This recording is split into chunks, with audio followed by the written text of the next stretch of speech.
พยากรณ์อากาศประจำวันที่24มังกรมวลอากาศหนาวเย็นยังปกคลุมอยู่ทุกภาคของประเทศลาวด้วยกำลังปานกลางสมทบกับลมตะวันออกเฉียงเหนือพัดปกคลุมซึ่งเฮ็ดให้อากาศเย็นหาหนาวเย็นอยู่ในแต่ละภาคพอมีหมอกหนาปกคลุมในตอนเช้าและมีลมพัดแรงอยู่บางท้องถิ่นภาคเหนือด้านตะวันออกอากาศหนาวเย็นพอมีหมอกหนาปกคลุมอยู่ทั่วไปในตอนเช้าและมีลมพัดแรงเป็นบางโอกาสอุณหภูมิระหว่าง9 ถึง 25องศา ภาคเหนือด้านตะวันตกอากาศหนาวเย็นเพราะมีหมอกหนาปกคลุมในตอนเช้าและมีลมพัดแรงเป็นบางโอกาสอุณหภูมิระหว่าง11 ถึง 31องศา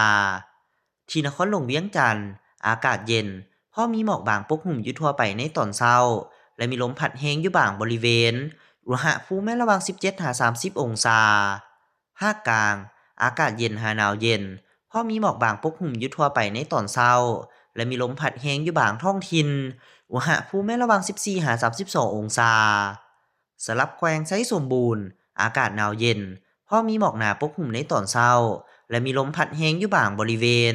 อุณหภูมิระหว่าง7 ถึง 27องศาภาคใต้อากาศเย็นในตอนกลางคืนหาตอนเช้าเพราะมีลมพัดแรงอยู่บางท้องถิ่นอุณหภูมิระหว่าง15 ถึง 32องศาสำหรับเขตภูเพียงบริเวณอากาศหนาวเย็นหาหนาวเย็นหลาย พอมีหมอกหนาปกคลุมอยู่ทั่วไปในตอนเช้าและมีลมพัดแรงเป็นบางโอกาสอุณหภูมิระหว่าง5 ถึง 24องศา